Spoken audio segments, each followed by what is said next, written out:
मेरा नाम नेकोरा कुरोए है और आप सभी का स्वागत है विस्पर्स ऑफ नेको के पहले एपिसोड में। आज मैं आपको ले जाऊंगी एक नई दुनिया में, एक ऐसी दुनिया जहां सब कुछ सिर्फ और सिर्फ जादू है। कोई अपने हाथों से जादू करता है तो कोई जादुई हथियारों का इस्तेमाल करता है। लेकिन हेलियोस के लिए आज का दिन खास था, क्योंकि उसने पूरे 18 साल इंतजार किया था अपनी असली शक्ति जगाने के लिए। जैसे ही वह यूनिवर्सिटी की ओर बढ़ रहा था, उसकी टक्कर वेनिसा से हो गई, जो स्कूल की सबसे ताकतवर छात्रा मानी जाती थी। वेनिसा पलट बोली, आंखें हैं या बटन? और हेलियोस ने तुरंत माफी मांगते हुए कहा, क्या आप मुझे बता सकती हैं कि एलिमेंट सेरेमनी कहाँ है? वेनिसा ने उसे ऊपर से नीचे तक देखा और ठंडी आवाज में बोली, आगे से दाईं ओर, प्रिंसिपल ऑफिस के सामने। हेलियोस वहां से निकल गया और वेनिसा उसे जाते हुए देखती रही, फिर चुपचाप अपने रास्ते चली गई। सेरेमनी हॉल में 700 से ज्यादा छात्र मौजूद थे। सबको इस देश की सबसे शक्तिशाली यूनिवर्सिटी में अपनी किस्मत आजमाने का मौका मिला था। थोड़ी देर बाद यूनिवर्सिटी के प्रिंसिपल और सेवानिवृत्त विजार्ड जोश होराइजन मंच पर आए और बोले, आज तुम सबको अपना नाम रोशन करने का अवसर मिला है। बस अपना हाथ इस सदियों पुराने मैजिकल स्टोन पर रखना और तुम्हारी असली शक्ति जाग जाएगी। छात्र एक एक कर पत्थर को छूने लगे। किसी को आग मिली, किसी को छाया, और सब अपनी अपनी शक्ति पाते गए। फिर बारी आई हेलियोस की। वह डर भी रहा था और उत्साहित भी। जैसे ही उसने पत्थर को छुआ, अचानक पूरा हॉल सन्नाटे में डूब गया। समुद्र की तेज गरज गूंज उठी और उसकी आंखें गहरे नीले रंग से चमक उठीं। सारे शिक्षक हैरान रह गए, क्योंकि आंखों का रंग बदलने का अर्थ था कि जन्म से ही वह अपनी शक्ति पर गहरी पकड़ रखता है। और इसका का अर्थ ये भी था, उस देवता या देवी का आशीर्वाद जिसका तत्व तुम्हारे पास है।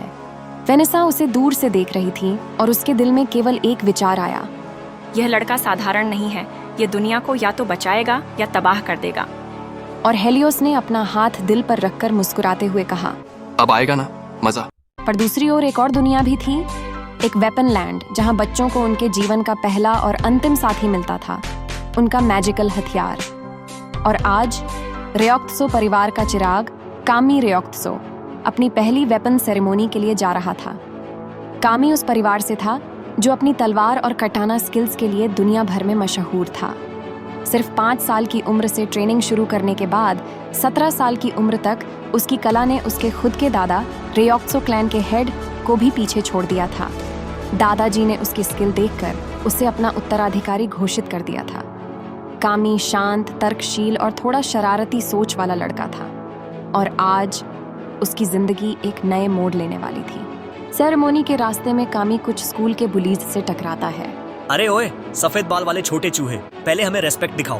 पर कामी बस हल्की मुस्कान देता है।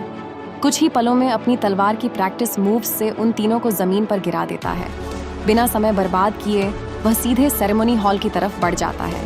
हॉल में लगभग 1400 स्टूडेंट्स जमा थे। सभी की निगाहें उस बड़े वेपन स्टोन पर टिकी थीं, जहां से उनकी किस्मत का फैसला होने वाला था। तभी कामी की नजर एक लड़की पर पड़ती है। छोटी सी हाइट, लाल बाल, काली आंखें और गुस्से भरा चेहरा। उस पल कामी का दिल धड़कना भूल जाता है, नाक से खून तक आ जाता है। कामी हिम्मत जुटाकर लड़की के पास जाता है। तुम्हारा नाम क्या है? लड़की तुरंत उसका कॉलर पकड़कर बोलती है, अपनी औकात में रहो सफेद बाल वाले छपरी। कामी मस्त अंदाज में जवाब देता है, वाह, छोटी हाइट पर इतना एटीट्यूड।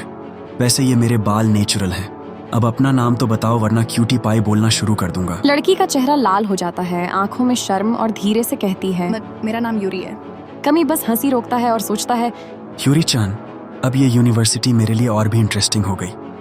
स्टेज पर प्रिंसिपल और मास्टर ब्लैकस्मिथ जॉर्गे स्मिथ आते हैं। उनकी भारी आवाज हॉल में गूंजती है, बच्चों, आज से तुम सब अपने अपने हथियारों के साथ योद्धा कहलाओगे।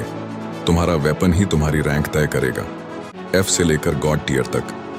तुम्हारा हथियार ही तुम्हारा भविष्य है। सेरेमनी शुरू होती है। ज्यादातर बच्चों को F से B रैंक के हथियार मिलते हैं, कुछ को A से लेकर S रैंक तक के, और यूरी को मिलती है एक सर्पेंट सोर्ड रैंक S। सभी की नजरें अब कामी पर टिक जाती हैं। वह स्टेज पर चढ़ता है और यूरी को एक फ्लाइंग किस भेजता है। यूरी का चेहरा टमाटर की तरह लाल हो जाता है। कामी जोर से अपना नाम पुकारता है, कामी रेयोक्त्सो। वेपन स्टोन से हरे रंग की चमकदार रोशनी निकलती है और हॉल भर जाता है। और फिर सामने आता है हरक्यूलिस ग्लव्स, एक ऐसा हथियार जो 4000 साल से किसी को नहीं मिला था। प्रिंसिपल जॉर्के खुशी से झूम उठते हैं, पर कामी के लिए ये एक झटका था। रेयोक्सो क्लैन का नियम था, जिसके पास तलवार नहीं उसका हमारे परिवार में कोई स्थान नहीं। कमी एक पल के लिए उदास हो जाता है, पर यूरी उसे टीज करते हुए आंख मार देती है और कामी फिर से कॉन्फिडेंट अंदाज में कहता है, तलवार हो या ग्लव्स, मैं रेयोक्सो हूँ और तुम्हें दिखाऊंगा कि मैं सबसे बड़ा योद्धा हूँ। हॉल गूंज उठता है और कामी हरक्यूलिस ग्लव्स स्वीकार कर लेता है। और जैसे ही कामी यूरी के पास पूछता है, वह उसी पल यूरी को अपने पास खींच लेता है और उसके कान में विस्पर करता है, मेरी दुल्हन तो तुम ही बनोगी। यूरी एकदम शर्म से पानी पानी हो जाती है और अपना चेहरा अपने हाथों में छिपा लेती है।